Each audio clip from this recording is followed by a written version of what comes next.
Hey everybody, it's Nick Inman, founder of VolumeProfileTrader.com on Saturday, December 22nd.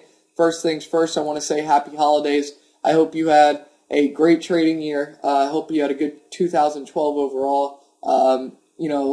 As far as the market's concerned, the market's had a pretty good year. Going into the last week of the year, I continue to have the same thesis that quarter one of 2013 is going to be a good one.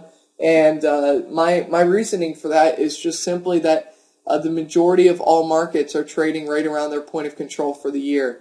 And we did have a little bit of a quote unquote Santa Claus rally in December, where buying the dip did work out. Now on Friday, when the Senate or the House, whichever one, didn't pass the bill, what you saw was a market that had news baked in and disappointment, so the market sold off.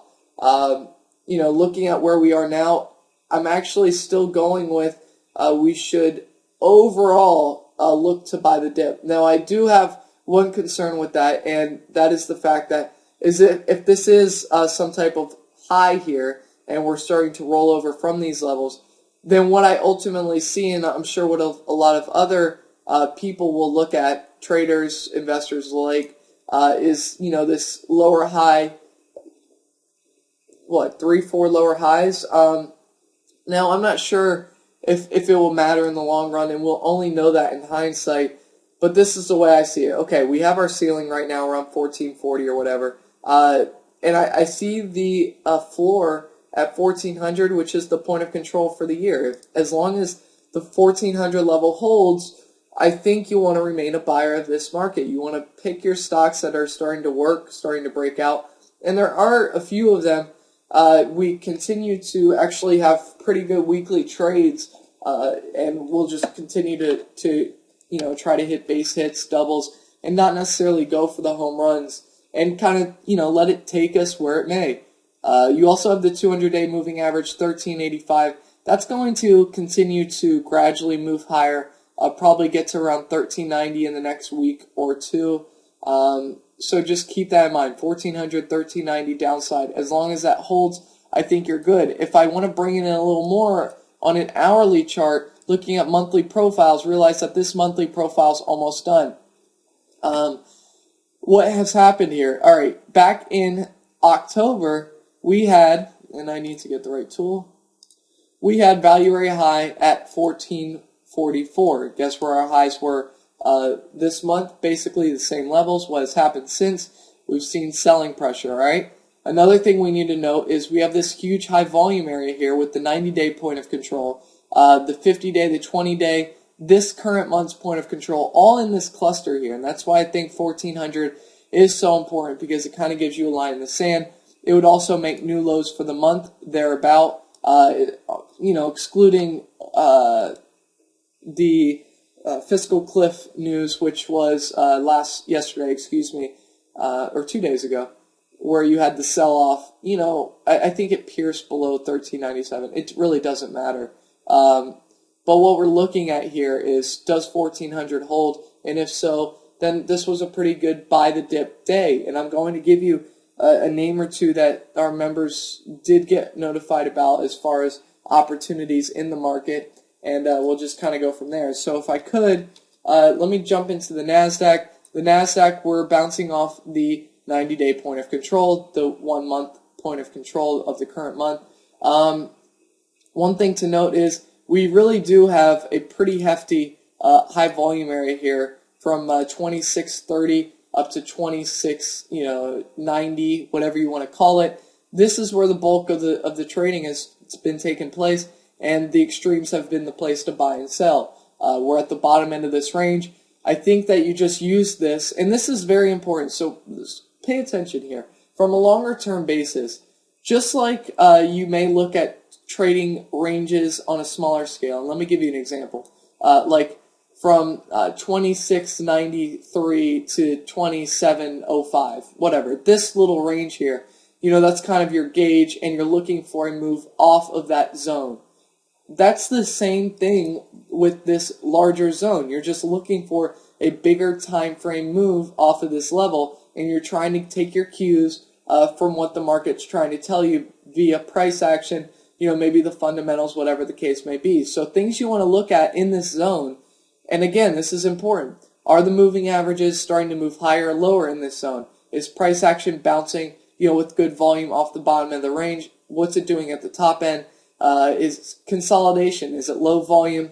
Let me give you an example. Say you have a big vertical move relative to this range, a big vertical move from the bottom to the top on heavy volume, and then it consolidates for a few hours, days, whatever, on light volume, and then you see a breakout off of that. That's something that you want to pay attention to. And I just want to say that as long as we hold the point of control for the 90-day period, I think you're good, again, to the long side. And obviously with the NASDAQ, you need to be paying attention to another name, which is obviously Apple. One thing to note, the point of control for the year is at the bottom end of this range. So again, as long as that holds, then I really think you're good to go to the long side. We're also getting a Bollinger Band squeeze here, and I want to note that my personal portfolio is about 80% in cash because I'm waiting for 2013 to really make some money because 2012 is basically over, basically done with. You've had a few good trading opportunities, but that's that. So let me just say something on the VIX really quick just because it's worth saying. So again, these 50% retracements, and you just use the following month, in general. And what we're looking at here is what was resistance 17. We poked above it at the beginning of the month, back down. Again, resistance. And what do we have here? We have a series of higher lows. So this 15 level wasn't really touched again. We have higher lows. We eventually break out. We have a test of this 17 level and then a continuation higher. What do? We test these highs, and now we are retracing back to the current month 50% retracement. This is what the VIX does, and this is how you can really use the volatility index to increase your trading returns. Just realize that if the market or the VIX is range bound, if it's at the bottom end of the range, you want to buy volatility to the 50% retracement. If it's at the top end, you want to sell it to the 50% retracement. And anything that goes over is just a bonus. So just keep that in mind. That's another way to make base hits. The VXX, this is something that I think is a worthwhile trading vehicle. That's a killer Bollinger Band squeeze here. It looks like this thing really wants to go higher, actually. And just, keep in mind that the VIX, the VXX, once it does catch a bid, it's actually it's hard to sell into it. It really doesn't work until the sellers start coming in. So I just want to point that out, that you don't necessarily want to fade the VXX until until the broader market is. And once it is, then that's your move.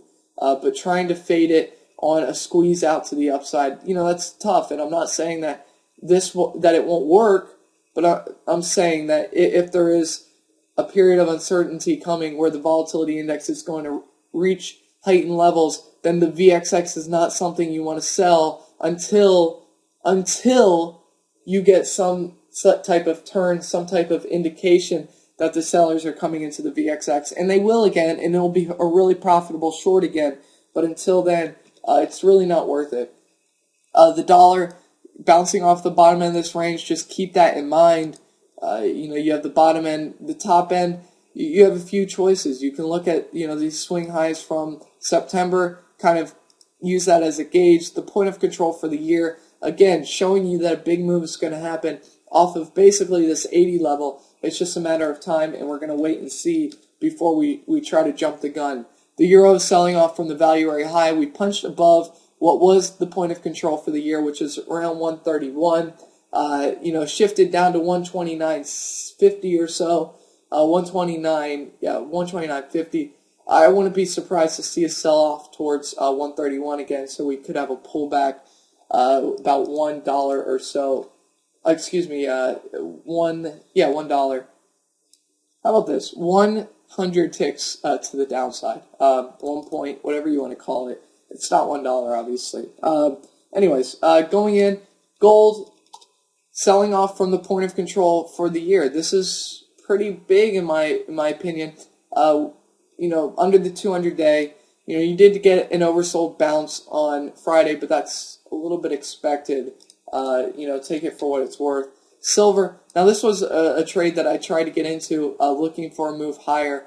Guess what? The point of control for the year failed. We got out not the next day, but the day after, and from there it just kept falling out of bed. So I would really just ignore this for now. It's really not worth it. Now let's go.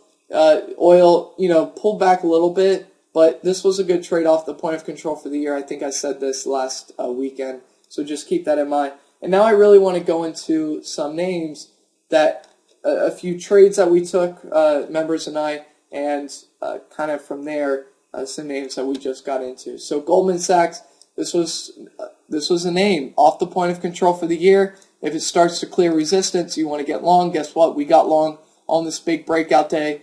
Follow through. Got out a little too early, but this was a good trade to the upside. Remember, we're looking for base hits or doubles, and this was it, in my opinion. It could easily go higher, but that's not my time frame, and especially not right now going into the new year. I think there will be an opportunity later on to get into names. I don't think you have to rush it here. So Goldman Sachs, this was a really good trade if you want to look at the 90-day chart. What we saw was a breakout out from this little triangle, this wedge pattern. Breaks out from the 90-day point of control.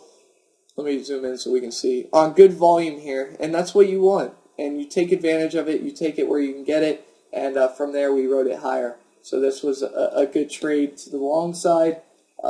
One name that tried to get into 2 days ago, Apple, that didn't work out. Actually got stopped out basically at the open, but guess what? Got right back in around 512. I don't know exactly what price I got in, but I know it was a pretty good price. I think it was around 512. And, trying to ride this higher, really 510 or so, 511 was my downside. Guess what? We bounced off those levels. I think you're in a position where you could start looking at Apple and you're saying, okay, 1 bottom, 2 bottom, potentially 3 bottoms.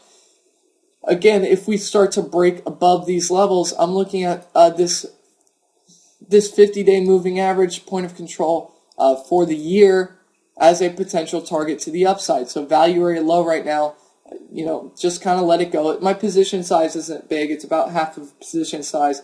Just seeing where it takes you. But if this starts to work out, then I'm all for it. I'm going to try to ride it higher. I like the fact that this ATR stop, average true range stop, is in our favor. So let's see if this can run. And if it does, then we got a good one here. Letter X actually got out of this. This was actually a really good trade for us. Again, bought the breakout last Friday, rode it higher, took half of our profits around 24.50, I think just below those levels, so basically the highs. And then I ditched the rest on Friday. And the reason why was because that was kind of the trade. I am still looking for higher prices. I think the target is 26.65 if I'm not mistaken. So if this gives us another opportunity to get in, it's probably something that I'm going to be looking at. So just keep that in mind. Now Tiffany's. This was a name that I was actually encouraged by. The fact that, okay, we got in, that was a really, just a bad trade. It didn't work. Tried to buy the breakout here, looking for higher prices. Well, guess what? We got stuffed by the sellers. Didn't work out. That's fine. But here we are back at the bottom end of the range. I liked how it outperformed to the upside, or I guess it underperformed. No, it outperformed to the down, whatever you want to say. It didn't go down a lot, okay? And we're at the bottom end of this range. What I'm looking for is a gap close, or at least a test of the upper end of the range, $60 or so. But what I would really like is a test of the 200, the 50, around 61. And then if it gets juicy, above 62, the point of control for the year, which is 62.22. And excuse me, then gap close around 63.5, 64. So you have yourself some upside targets. Here we are at the bottom end of the range. You can see the risk reward from a visual standpoint. We're risking a couple dollars to make, minimum a couple, hopefully 2 or 3, 4 or 5 on the upside. So there you go. There's a potential trade right there. And then IBM. This is just a trade that I missed to the upside. I've been watching it, but I didn't take action on it. I want to continue to watch it because we're at the point of control for the year here. We're continuing to make higher lows, which is something that I want to pay attention to. Either on a pullback, I want to get involved, or maybe just at these levels. And I will send out a notification to members if we do get it next week. Remember, markets half day on Monday, and markets are closed on Tuesday. So keep this in mind. We do have higher lows in terms of point of controls for the occurring month, or the last 2 months, excuse me. And what I'm really looking at is if we break above these highs here, around 195, 196, you're probably going to 203, 204, which is this gap here. And then I would love to see a test of this gap close and this point of control for the month of October around 210. I think that gives you a really good opportunity, and that's why I'm so intrigued by this. So one thing that I may be doing is buying small and trying to scale into this position. Therefore, if it doesn't work out, we take a small loss, and if it does work out, it's easier to add on to the position. So anyways, I hope this helps. Hope it gives you, my kind of rundown for the last month or so, the last really, not year, but gives you kind of a game plan going into the new year that we're kind of on wait-and-see mode. Wait for the price action. Wait for the fundamental catalyst, which is going to be fiscal cliff, going into earnings in Q1 of 2013, and we're going to take it from there. So take care. Have a great Christmas for those who celebrate. Happy holidays. Enjoy your long weekend, and I'll talk to you next time.